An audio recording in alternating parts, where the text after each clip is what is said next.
kasih kepada Ibu Dwi Fakihati Sarifah, Sarjana Kesehatan Masyarakat, Magister Epidemiologi selaku dosen pengampu pada perkuliahan kita kali ini. Perkenalkan, nama saya Risma, rekan saya Putri Wulandari, saya Dewi Laraswati, saya Ani Olivia. Di sini kami akan mempresentasikan terkait isolasi bakteri. Kata orang bijak bukan apa yang dihafal, tapi apa yang bermanfaat untuk orang lain.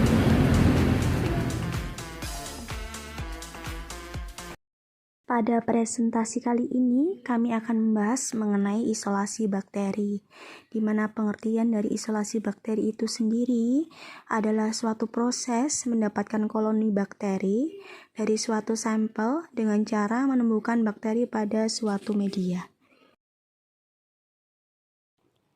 Sebelum melakukan isolasi bakteri, kita harus melakukan tindakan aseptik terlebih dahulu.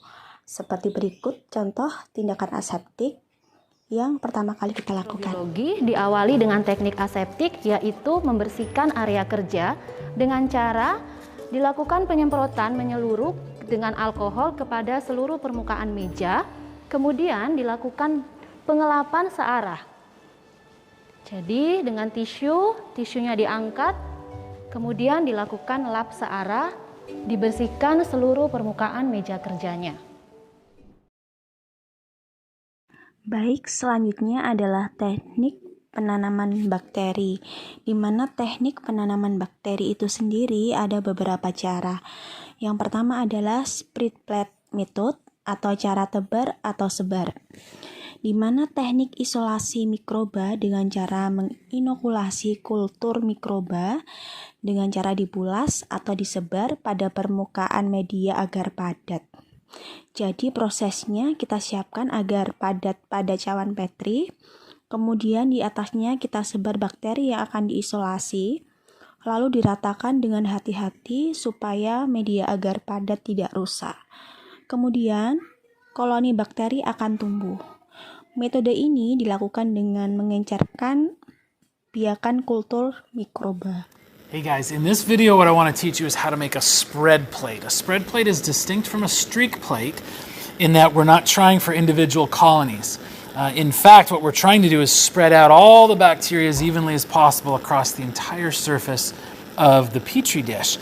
So what I've got is a sterile Petri dish, LB agar, right? So this is a nutrient recipe that the bacteria like that encourages their growth, with a solidifying agent agar in it, and we should be able to get colony growth on the surface of this. And instead of using an inoculating loop like we use with a streak plate, where we're trying to spatially dilute them out across that surface, we're going to use a spreader. Now the spreader we're going to make from a piece of glass. You can buy plastic spreaders, you can make heavy glass spreaders that you can keep around for a long time. I find that using these glass Pasteur pipettes is the most effective way to create a spreader. So the first thing I want to do is teach you how to make a glass spreader with a Pasteur pipette. Now this is a pipette, meaning it's got an opening. It's used for drawing up and transferring small volumes of liquids. So the first thing I want to do is close the tip of this. So I just put the very tip in this hot flame and I'm melting the tip of it. And I can see now it's hooked down a little bit, so I want to be careful of that it doesn't gouge my agar. And now I'm going to put a bend right about here, about 2.5 inches down the length of this glass Pasteur pipette. And because it's so thin and this flame is so hot that you've got to be real careful, I want to go for about a 90-degree bend. Just like that. So now what I have is a tool that we affectionately call a hockey stick. It's really just a glass spreader that I can rub a liquid culture of bacteria across a surface and get them to spread really evenly without shredding them or injuring them in any way. Now this glass pipette just came out of a box. It's not sterile. If I rub this all over my Petri dish, I'm going to get molds and all kinds of weird things growing. So I've got to be able to sterilize this somehow. But unlike my loop, this thing, as you just saw, is going to melt if I stick it in the flame directly and heat it up. So what I'm going to do is I'm going to put it in some ethanol first. This is absolute ethanol. This kills the bacteria itself. So the ethanol alone kills the bacteria. But then I've got to get the ethanol off, and I can do that by burning it off. Now I want to be real careful because when I set it on fire, it can drip and you can have little dripping flames. And it's real easy when you've got a whole setup going to ethanol, flame, and then draw it automatically right back to you. And then you can have dripping fire right into your dish. So safety points, you want to be really careful that this ethanol is closed and not sitting directly in front of you so that you don't light it on fire. You also don't want to have a sheet of paper here. I've seen students have dripping ethanol flames land on their lab notes and everything catches on fire and then everybody runs around screaming. We don't want to do that. So now this glass spreader is disinfected or sterilized, and all I'm going to do is I'm going to add a small volume of liquid bacteria to my Petri dish and then use the spreader to move it around.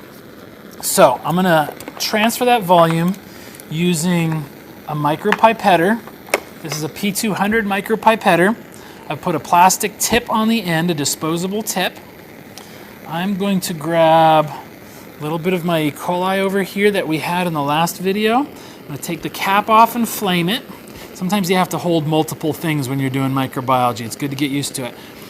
I'm going to draw up 50 microliters. Usually that's plenty for a spread plate.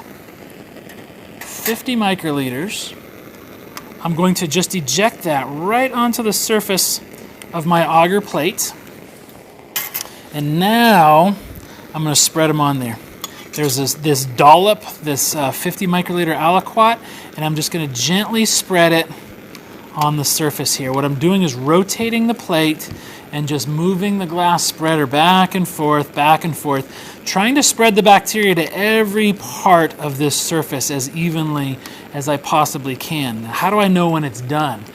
Well, that 50 microliters of liquid needs to absorb into the agar. And when I feel my glass spreader starting to drag across the surface, then I know that it's absorbed all it's going to absorb. I can feel it right now, so I'm going to go ahead and stop. I'm going to put my lid on, flip this guy upside down. That's going to go in the incubator. And what we would expect from this one, because it was such a heavy dose, is confluent growth, what we call a lawn all the way across the surface. However, if this had been diluted out, we might get individual colonies. But our goal is not the same pattern that you would get from a streak plate. Our goal is to get the bacteria to grow all the way across the surface. And we can use these spread plates for a variety of techniques that you'll be learning about in subsequent videos. So, am I done? No, because my glass spreader has E. coli all over it. So I'm going to bring my ethanol into the picture again. I'm going to kill the E. coli. Remember, it's not the flame that kills it in this case. It's the ethanol that kills all the bacteria that are on there. I'm going to shake it off, and then I'm going to burn off the excess ethanol. And at that point, I'm finished with my spread plate.